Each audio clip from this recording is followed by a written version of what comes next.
our staff, the police, and the ONS through technical assistance. So when you add that all up, it comes to about £150 million a year, which is quite a lot of money, and demonstrates our commitment to Sierra Leone. £50 million in all these projects. 150. Oh, sorry, 150 million pounds Yeah. as support to Sierra Leone in all of these areas you've highlighted: education, healthcare, water, and governance issues. Which of these one was most successful under your administration? Well, how you measure success is different in all areas. Clearly giving drugs to people is incredibly important, and it's quite successful because that sort of thing is happens. Some of the things that are rebuilding the dam, which will definitely happen. So our commitment to Sierra Leone is something that is something. I've got a shadow person speaking there. That will happen. Obviously, the more difficult issues are when you're looking at things like corruption, which are more intractable. But that doesn't mean that I think our projects have not been worthwhile. It just means that success is less quick, and we'll continue to chip away at those sorts of things. I think over the 20-year period, which we've been here since the Civil War. Our support to the security sector has been incredibly successful. The RSLAF is a respected body, and I don't think anyone would argue that the reason for that is 20 years' worth of British military involvement in the RSLAF. So I think there's quite a lot we can point at that's successful. Not everything works, but I'm confident that it's £150 million that's been well spent. Guy, we'll continue to look at some of your successes during your time as a British High Commissioner. But let me take you back to the time when you came to Sierra Leone. You came to Sierra Leone at a very difficult time during the Ebola epidemic. And during your stay here as a British High Commissioner, the country had the landslide. During these critical moments, what were the supports given by the UK government to Sierra Leone? So that's two separate things. So obviously during Ebola there was a lot of UK support given during Ebola. There were thousands of British people came out here to help Sierra Leone beat Ebola, and everyone should be very proud that happened. After Ebola, a decision was taken that because of Ebola and also because of the collapse of the iron ore prices, that British development assistance should go up a notch. And we worked with the government to identify the then government to identify the areas they wanted to work in, there were so many things that could be done, but we just worked with the grain and the things that they wanted to do. Some of the projects I've just talked to are still the continuation of that. So the decision to refurbish the Goomba Dam, for example, was taken in that period. The landslide was a rather different thing because it was emergency humanitarian assistance. We had to bus people and, more importantly, money in at a very short notice. Most of the payments that were made to landslide victims were financed by the British government, and that meant that we managed to get people to go back to their communities with the money that we'd given them, rather than the situation that happens quite often that you put people in a camp and 5 years later they're still there. The people were temporarily housed up in places like Old School, but they actually weren't there for that long compared to a lot of crises like this. We managed to the success was to get all those people back into the communities as quickly as we did. You witnessed crisis process in Sierra Leone, and again you witnessed another very important situation, I must say, when it comes to our democratic process, which is the 2018 elections. It is a very important, or I might say it is a very crucial election because it was a transitional process. You witnessed that process. How can you assess Sierra Leone's democratic process in terms of elections? So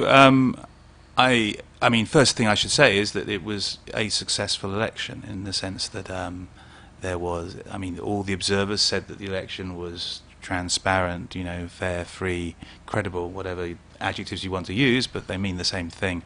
And from the UK perspective, we were also pleased that it was peaceful, because we'd spent a lot of time working with the police to make sure that sort of aspects of things happen. So, it was a great success, and the peaceful transition of power from one party to another party in an election which was for the first time not being run by the UN was a very significant moment, and something that, Sierra Leone, the last government, the new government, and everyone who was involved in it can be very proud of.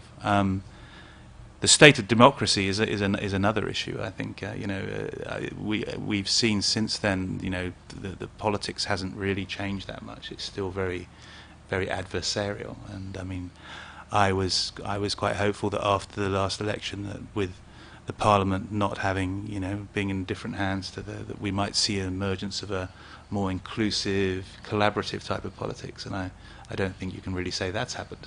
Before we talk about the post-elections challenges, let's look at the 4 elections held in a day. When we look at those elections and the challenges the electoral body went through at a particular time, what would be your recommendation if you are to recommend to the National Electoral Commission about the next elections? So the UK didn't send we did have some observers, but they didn't produce a formal report. But the Commonwealth, the EU, the African Union, ECOWAS, they all produced reports on ways the election could be improved, because no election's perfect. Elections in the UK are not perfect. And a lot of them said a lot of similar things. And I think the idea of having all 4 elections at the same time caused a lot of pressure on the system. I think the elections need to be predictable, the timing of them. There were all sorts of very practical points in those reports. The NEC went away, put them together, and now has a long list of things, recommendations that they may or may not implement. But there's certainly, I think the analysis has been done. It's always important in saying that to say, but the election was a good election. But no election's perfect, and there are many ways you could improve the process again. But it was a good process. But there's nothing is ever perfect in this world. Okay, guys. So since you're talking about election, let me take this opportunity to ask you this very personal question. You were accused of leading regime change in Sierra Leone. Yeah. What will you say to that? Well, I get accused of this a lot, and I always just say it's a lie. It's not true. I know myself why I did what I did. What I did was to support, I don't mean it can be personal, it can be about the British High Commission, it can be about the international community. I mean, the fantasy theorists always come up with their dream team of people that they want to blame for losing the election. But the people who lost the election should perhaps look at themselves rather than trying to find external forces to blame. The reality is that we supported the process, and had the process gone the other way, we would have supported the process. We didn't have any political agenda at all. Were you surprised that you were named as one of those leading for the regime change? Well, I was surprised because it's not true. I wasn't surprised that people who lost the election try and find a reason why they lost it which doesn't involve themselves. Okay, so 3 years in Sierra Leone, what has been your most challenging time? I think, the elections were challenging, obviously, because of the attacks that were made. But it was also, at the same time as being the most challenging time, it was also the most satisfying time, because it was very interesting politically. So, yeah, that was challenging. The whole period has been quite challenging with all the things I've just mentioned. But challenge is a good thing. So in your statements, you mentioned you wanted to see some collaboration and inclusive parliaments because of the way the parliament is. Is it that you are not too happy with parliaments? No, it's not. That's not what I'm saying. Parliament has a very important role to play, and I'm not unhappy with Parliament. What I see, and it's for the political parties themselves to sort this out. This is not the British government has no role in this. What I see is a hardening of positions in both parties, and I'd like to see a softening of positions and people working in a collaborative way. That might be true about a lot of countries, to be honest, not just Sierra Leone. But what I see is a hardening, and what I'd like to see is more focus on the development process. The reason that the British government spends £150 million a year here is for developmental reasons. It's not anything to do with the politics. A greater focus on the developmental outcomes, because basically everything we do, is not about the politics. It's actually about the development. Of the people in my High Commission, sort of 49 out of 50 of them actually work on development stuff. They don't work on politics. I have one political officer, and his job is to report on things, not to change things. So, I would like to see less time spent on knocking other people down and more time spent on the developmental outcomes in this country. But in the end, that's for the politicians themselves to decide. I mean, all I'm here is to observe. For any country to develop faster, the politician has to work together, especially in the legislative house of parliament. The main ruling party and the opposition party has to work together. But in our own case, Sierra Leone, as it is now, things seem to be happening differently. The opposition and the ruling party, they've been having issues. Many a times the opposition party will write in a letter addressing to the international community, and most time you are copied in some of those letters. And now we are leaving Sierra Leone. You've made commitment in your visit to His Excellency that the UK government will continue their support to Sierra Leone in implementing the different projects and programs. With all these things happening in the House of Parliament and within some of our political leaders, how confident are you that these programs will be implemented successfully? I'm confident because we construct our programs to make sure that they can't be hijacked by the political process, and we do that because we basically do it through other implementing partners. So if we say we will do something, I'm pretty confident. I mean, you can never be 100% confident because things, there are always external factors. But I'm very confident that the things that we've said that we will do, we will do. Okay, stay with us, Guy Wellington. We'll come back and talk about your programs and also continue the success story and challenges as British High Commissioner.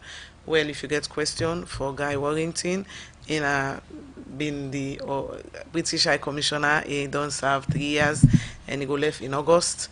If you get questions, send them to 077-981-981. We continue with the program and now look at other issues. Usai plenty time reports we can come up and corruption and because of procurement process we not can go according to where this make the National Public Procurement Authority don't put together price norm for 2019. We get price for all things them we can involve procurement, and according to the Deputy Financial Secretary now the Ministry of Finance, Matthew Dingy, say all government ministry, department and agency therefore do waiting they inside the price norm for guide all procurement process and decision them. Substitute Salon be at the Ministry of Finance who side and pull this norm na do and go now report.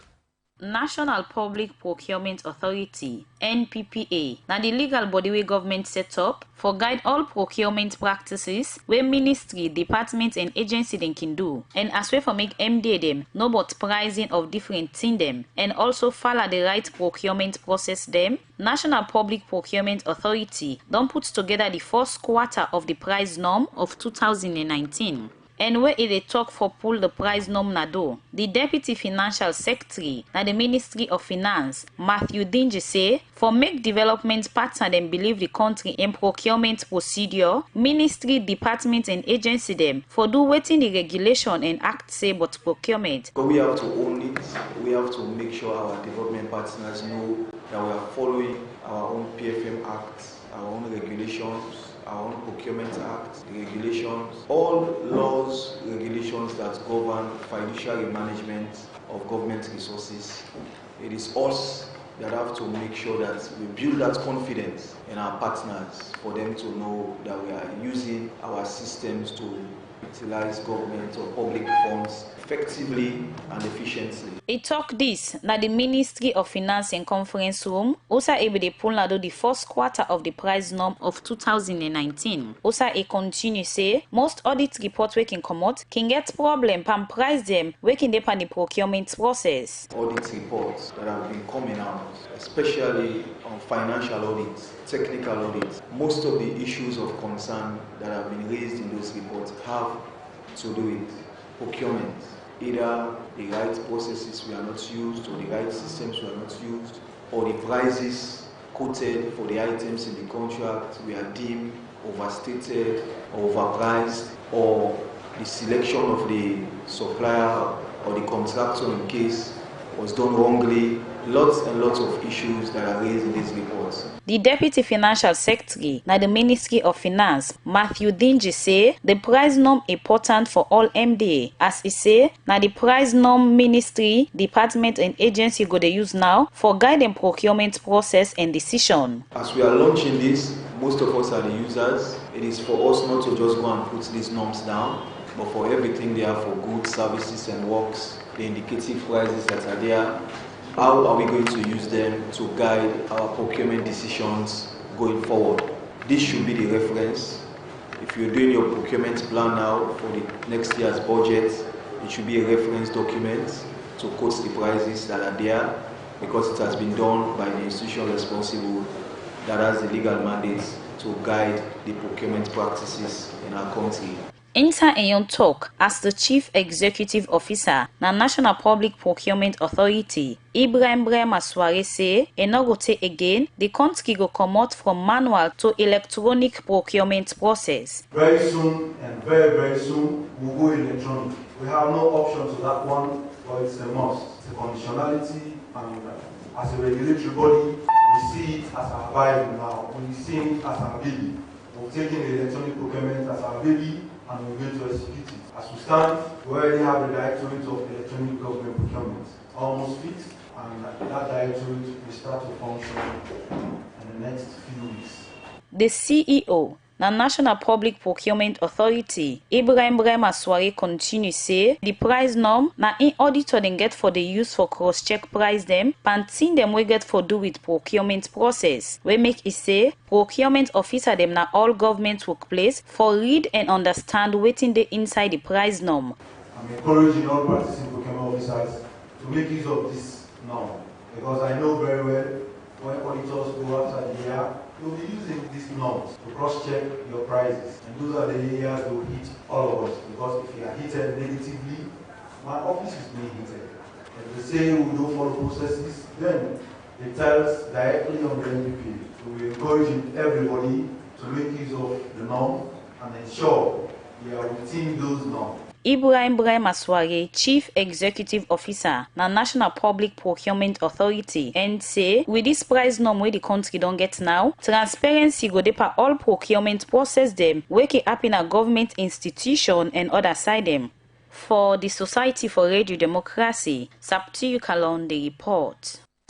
Sierra Leone Salon Commercial Bank don't come with new banking products them for make life easy. With Million Online Bank and Million Mobile App, you can able for use Salon Link money transfer for send money to anybody elect you not get bank account. Transfer or receive money na the same bank or any other bank. Transfer money to person or office elect you not get the account number. Buy Electoral, pay other bill them, and now get advanced salary. You don't need for worry again, but almost money then you earn. Because you can able for pay for things the way you buy in a supermarket and other shop them with the quick response code payment. Yagbadon done for the boss man them. With Beyond Online Direct, you can upload salary, pay all you supplier them, sell forex to Salon Commercial Bank, and watch your account anytime. If you need the app, download them from Google Play Store or any Apple Store, or go to Salon Commercial Bank website www.slcb.com. Sierra Leone Commercial Bank, delivering God. Commercial Bank. 8 o'clock now the time from studio clock, and you listen we on 98.0. I hope so now they get we loud and clear.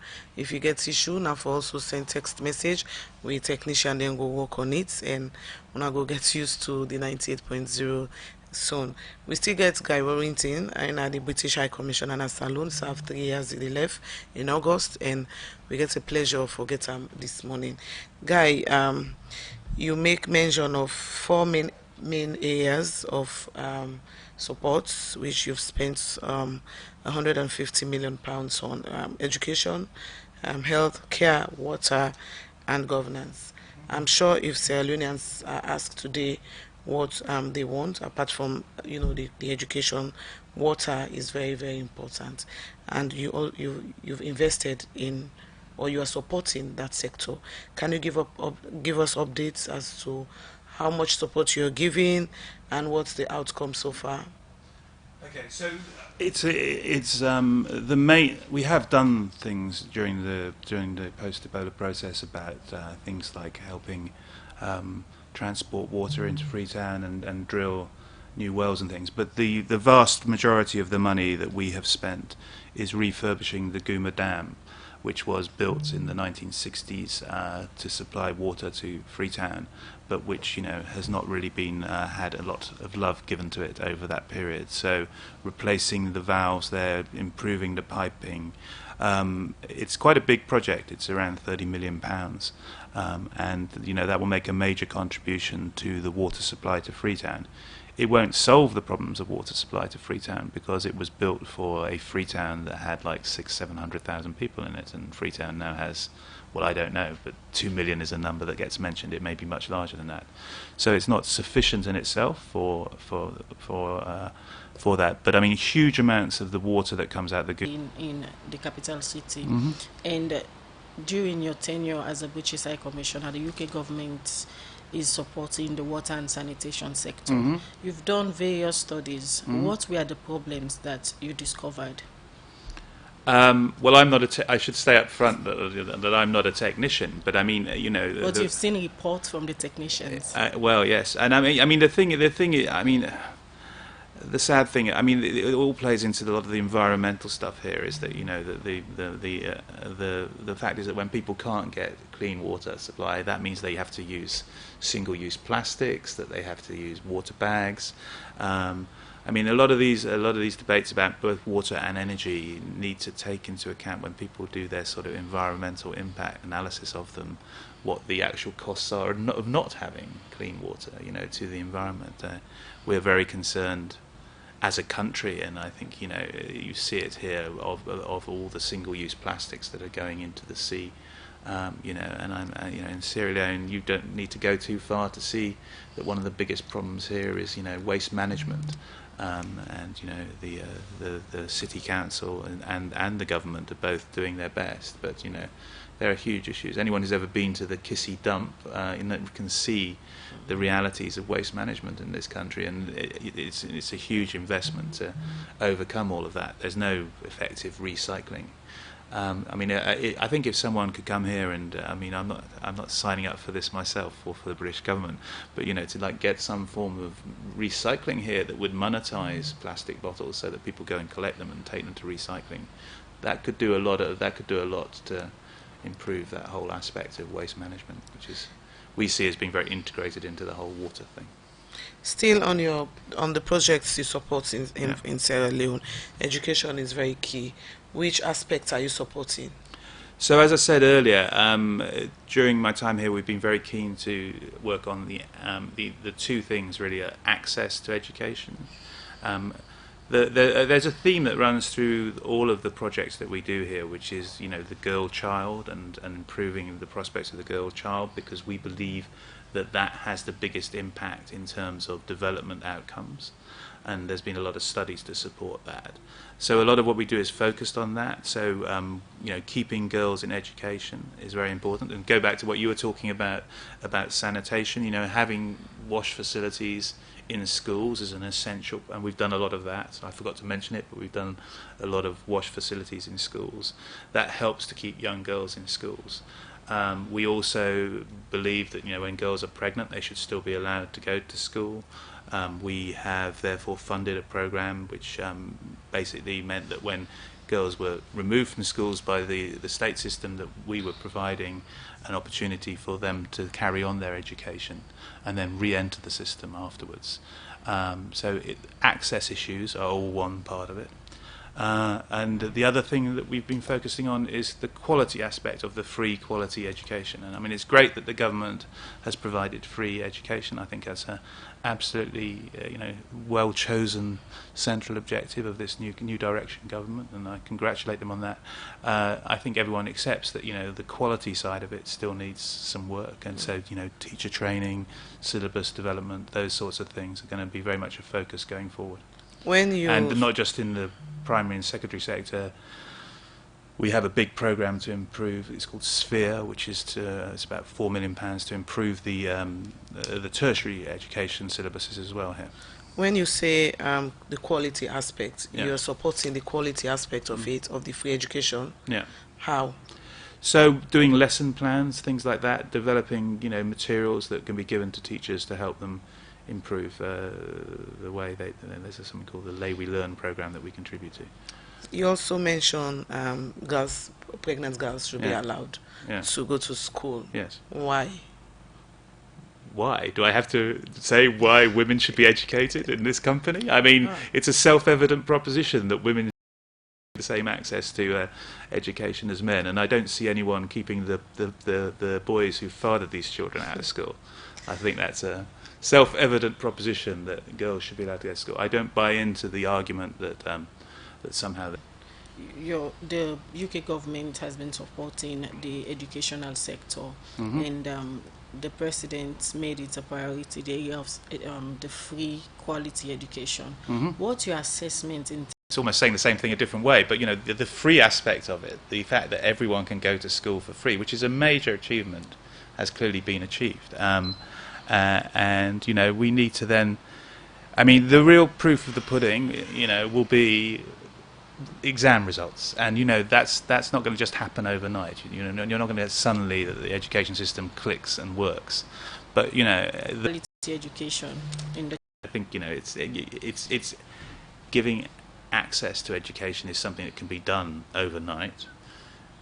Suddenly turning around an education system so that it's producing high quality the investors? I'm very personally invested in investment, so to speak. I think almost the missing piece in the jigsaw is that if this country wants to succeed, if you want to have free education, if you want to do all the things that the New Direction government rightly wants to do, you have to have a tax base that is big enough to do that. And to have a tax base that is big enough is attracted. So I was very happy to work with the government. The fact was that there was future investment, but